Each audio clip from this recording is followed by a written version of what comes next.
Hello বন্ধুরা, কেমন আছেন সবাই? তো আজকে একটা নতুন ছবি আঁকার চেষ্টা করছি আমি চারকোল দিয়ে। যেটা দিয়ে আঁকছি সেটা একটা চারকোলের স্টিক, কন্টে প্যারিস ব্র্যান্ডের, খুব ডার্ক। আর যে পেপারটাতে আঁকছি সেটা একটা টোন্ড পেপার, আর্থ টোন পেপার বলা হয় এটাকে। এটা একটা ইমপ্রেশন টাইপের হবে, একটা ফিমেল ফেস আঁকার চেষ্টা করছি। কোনো নির্দিষ্ট রেফারেন্স ফলো করছি না, জাস্ট একটা ইমপ্রেশন ড্র করার চেষ্টা করছি। দেখা যাক ফাইনালি কীরকম আউটপুট হয়। তো শেষ অবধি দেখবেন। যারা নতুন আমার ভিডিও দেখছেন, রিকোয়েস্ট করব ফলো করে রাখতে। আর ছবিটা কেমন হলো শেষ অবধি অবশ্যই কমেন্টে জানাবেন।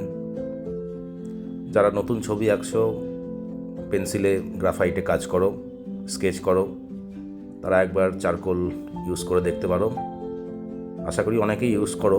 যারা ইউজ করোনি কোনোদিন চারকোল, তারা পোর্ট্রেট আঁকার জন্য চারকোল ইউজ করবে। গ্রাফাইটের থেকে অনেক ভালো লাগবে আশা করি। প্রথমে ক্যামেলের চারকোল পেন্সিলগুলো ইউজ করবে, খুব ভালো। আমি যদি একটা স্টিক ইউজ করছি চারকোলের, তবে ক্যামেলের চারকোল পেন্সিল খুব ভালো কোয়ালিটির, দামেও সস্তা, ওগুলো ইউজ করে দেখতে পারো। গ্রাফাইটের তুলনায় অনেক বেটার রেজাল্ট পাবে, কারণ চারকোলে কোনো গ্লেয়ার থাকে না, লাইট রিফ্লেকশন কম হয়, তাই ছবিতে ডার্কনেস অনেক বেশি থাকে, কন্ট্রাস্ট অনেক বেশি থাকে। শেষ অবধি দেখো ড্রয়িংটা কেমন হচ্ছে, কমেন্টে জানিও। আর নতুন দেখলে অবশ্যই ফলো করে রাখবে। Thank you. সবাই ভালো থাকো, ভালো থাকবেন।